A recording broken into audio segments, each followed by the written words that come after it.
What's good everyone? Today, we'll be building the Phantom from Maker Keyboards. The Phantom is an O-ring gasket mount keyboard, meaning that the PCB and plate are surrounded by a silicone O-ring, which is then friction fit into the case for a quite flexible typing experience. This particular Phantom was from the round 2 in-stock sale. This is a commission build for a friend, and his only criteria was blue keyboard. So naturally, I chose this dark blue anodized finish, and I have to say it looks very clean in person. The design of the Phantom itself is based on the open source Bakeneko 65 V2 by Keycaps, but it includes many changes, the most notable of which is support for screw-in stabilizers.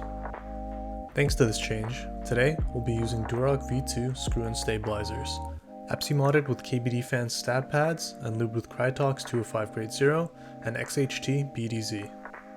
For switches, we'll be using Durock L7s. According to the material spec sheet, as well as comparisons made by others online, these are essentially alpaca recolors. And I have to say, they live up to the hype.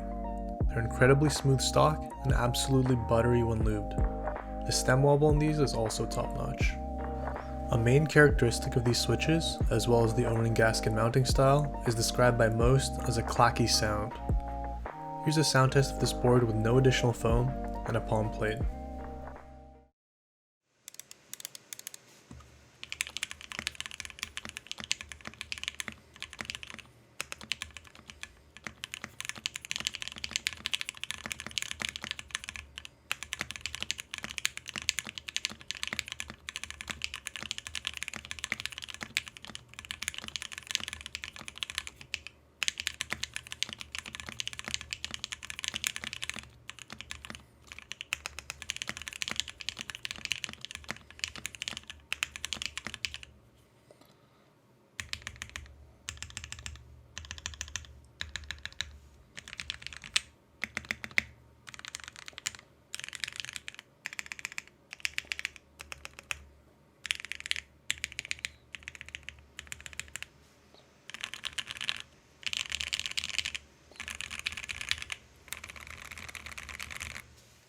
It sounds pretty nice, pretty much as I expected.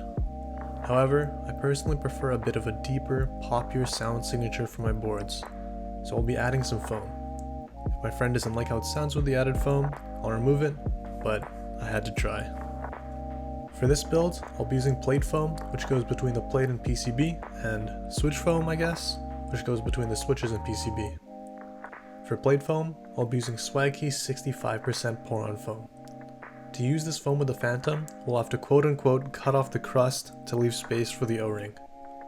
Shout out to Dalagen, the self-proclaimed Leffen of keyboards, for that analogy. For switch foam, I'll actually be using the thin PE foam that the Phantom case itself was wrapped in. Any PE packing foam around or below 0.5 mm should do the trick. Adding this foam under the switches has risen in popularity recently due to the jelly epoch, as this foam is what gives the jelly its famous marbly sound signature. For this mod, cut the PE foam to leave room for the O-ring while also making space for the stabilizers. Be sure to also poke holes in the foam where the bottom of the switch sits, or else you'll end up like me with the alpha is not fully seated.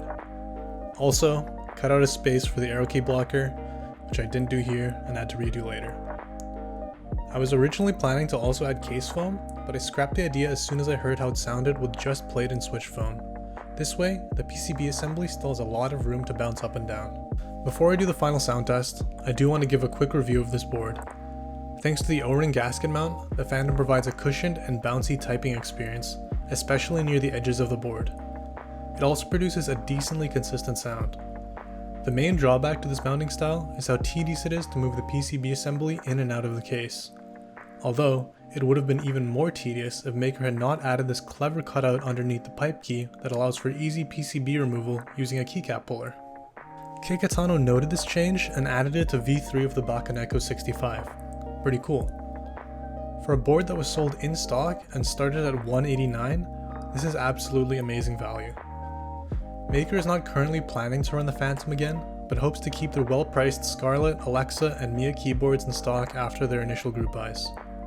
Maker is still in its infancy, and with that comes some complications, including FR4 plates that didn't accept switches in the Phantom's first round, and some silly math errors on inventory quantities in round 2 that required some orders to be cancelled.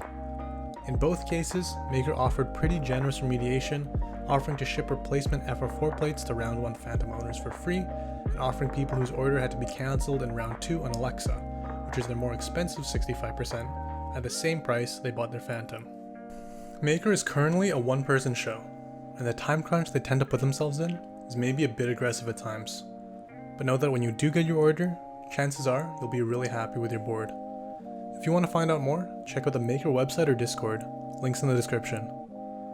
Fair warning though, the Discord, it gets a bit silly. Okay, without further ado, let's get into the final sound test.